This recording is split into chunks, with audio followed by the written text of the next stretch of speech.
Walk through the affluent neighborhoods of Oakville, or West Vancouver, or the Bridle Path today. What do you see? You see the manicured lawns. You see the late model BMW X7s and the Teslas in the driveways. You see the veneer of the Canadian dream in its highest definition. It looks peaceful. It looks stable. It looks rich. But I am here to tell you that this is an optical illusion. Behind those heavy oak doors and triple pane windows, a silent panic is screaming. The people living in these homes are not sleeping at night. They are staring at the ceiling, calculating numbers that no longer add up, terrified that the world is about to find out the humiliating truth. They are broke. Welcome to the white-collar purge of 2026. For years, the narrative of the housing crisis has focused on the struggles of the young, the poor, and the working class, and rightfully so. But a new, darker chapter has opened in this economic tragedy. The recession has climbed the ladder. It is no longer just hitting the factory worker or the service staff.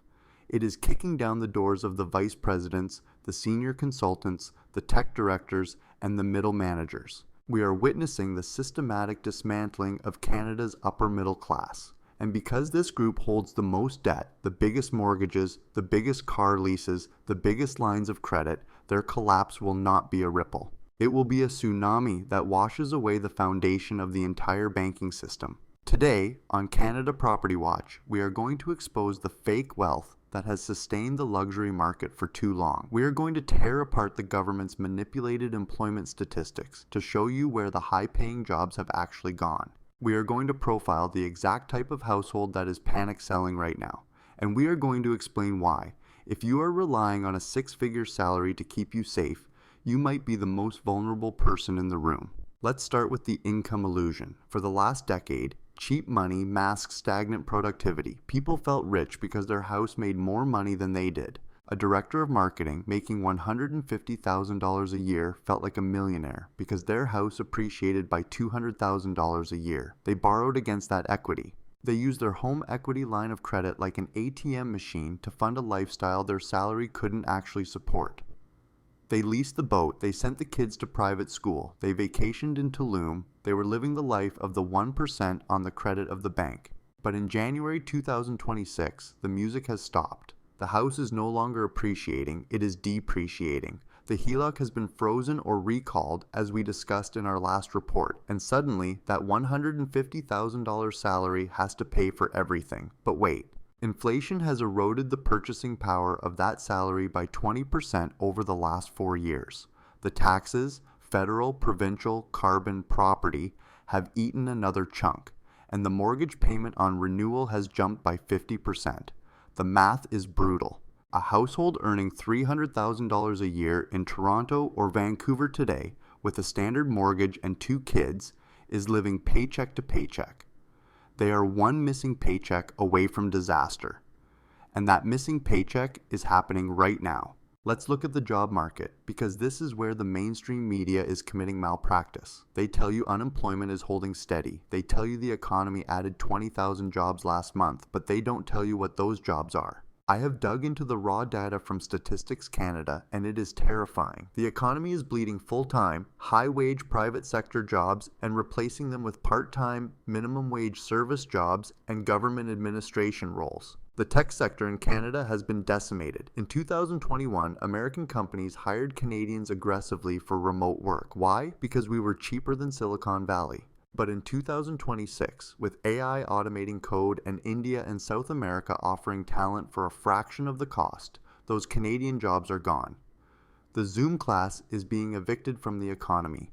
We are seeing layoffs at the Canadian satellites of Google, Amazon, and Microsoft. But we are also seeing a bloodbath in the domestic sector. Shopify, the banks, the telecom giants, Bell, Rogers, TELUS, are all restructuring. That is the corporate euphemism for firing middle-aged, high-income earners. Why? Because these companies are not growing. Canada's productivity is dead last in the OECD. When a company isn't growing, it cuts costs. And the biggest cost is the 45-year-old middle manager making $180,000. They are firing him and hiring 2 new graduates at $60,000 each, or simply automating his job with an enterprise AI solution. This is the white-collar recession, and here is why it is so dangerous for the housing market. When a barista loses their job, they might miss rent. That's tragic, but it doesn't crash the banking system. When a senior project manager with a $1.5 million mortgage, 2 leased Audis, and $80,000 in credit card debt loses his job, it is a financial bomb.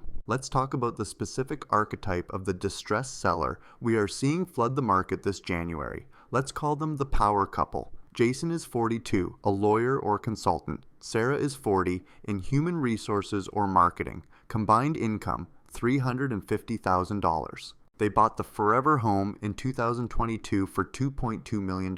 They put 20% down, mostly a gift from parents or equity from a condo. They took a variable rate mortgage because the broker said rates would stay low. Fast forward to today. Their monthly mortgage payment is not $6,000.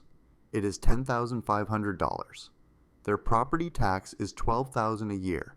Their utilities have doubled. They are bleeding cash every single month. They have burned through their savings. They have maxed out the credit cards just to buy groceries at Loblaws.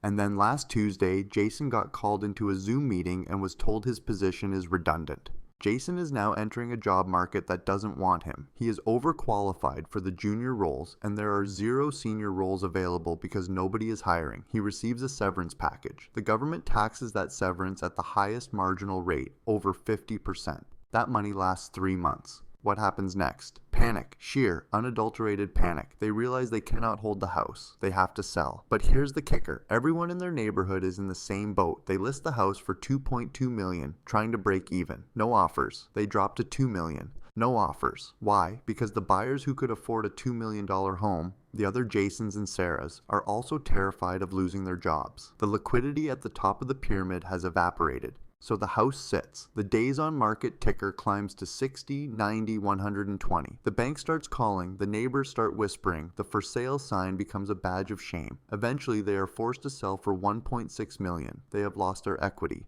They have lost their down payment. They still owe the bank money. They are bankrupt. This is happening in King City. This is happening in Burlington. This is happening in Kelowna. The luxury market is not softening, it is disintegrating. We need to talk about the professional corporation crisis as well.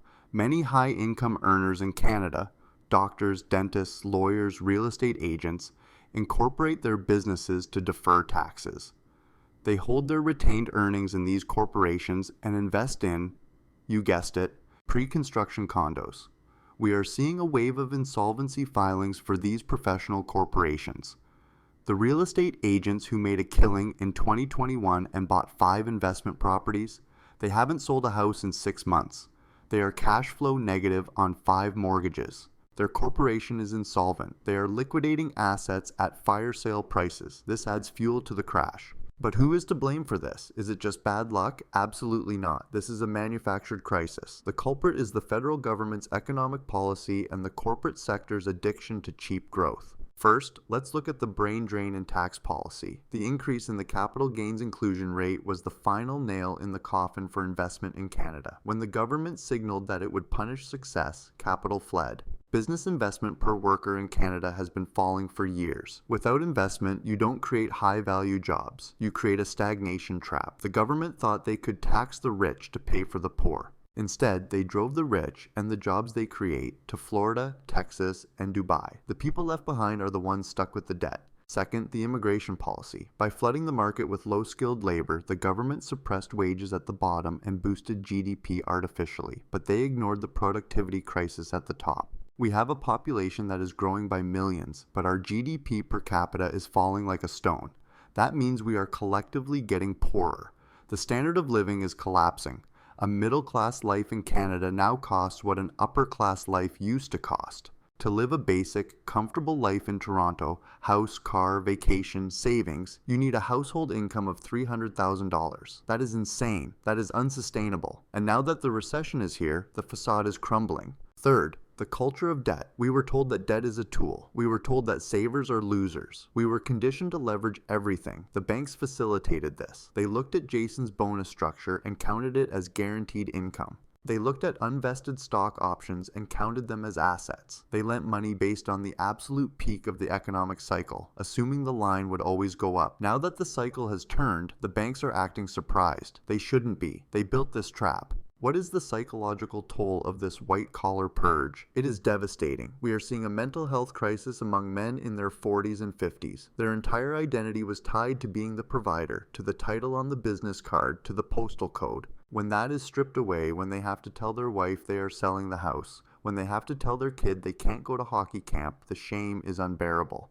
Divorce lawyers are telling us that their phones are ringing off the hook. Financial stress is the #1 cause of divorce, and we are about to see a wave of marital breakdowns that will put even more supply onto the housing market. 2 households become 1 rental and 1 basement apartment. The destruction of the family unit is the ultimate downstream effect of this economic failure. And don't think you can just ride it out. If you lose a $200,000 job in 2026, you do not replace it with another $200,000 job. You replace it with a contract role for $80 an hour, no benefits, no security.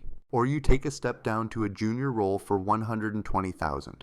That sounds like a lot of money to some, but if your fixed costs, your mortgage, your car payments are structured around a $200,000 income, a pay cut of 40% is mathematical insolvency. You cannot budget your way out of it. You have to sell the assets. So, where does this leave us? What is the trajectory for the rest of 2026? We predict that the inventory of homes priced over $1.5 million will double by the summer. We predict that prices in the luxury segment will fall another 20%, bringing the total decline from peak to 40%. We predict a wave of power of sale listings in the most prestigious neighborhoods. You will see bank sale signs on streets where you thought everyone was a millionaire. This is the great leveling. The wealth gap in Canada is not closing because the poor are getting richer. It is closing because the middle class is being wiped out. We are becoming a society of a few ultra-rich oligarchs who have their money offshore, and a massive class of renters and serfs. The bridge between them, the professional class, is being burned down. If you are watching this and you are in that high-income bracket, this is your wake-up call. First, check your ego at the door. If you are unemployed or fear you might be, cut your lifestyle immediately. Not tomorrow. Today. Sell the boat. Return the leased car if you can. Cancel the club membership. Cash is oxygen. Do not burn your liquidity trying to maintain an image for neighbors who don't care about you. Second, be realistic about your home. If you are struggling to pay the mortgage now while you have a job, what happens if you lose it? It might be better to sell now, take a small loss or break even, and rent, rather than being forced to sell by the bank 6 months from now when the market is flooded with inventory. There is no shame in renting. There is shame in bankruptcy.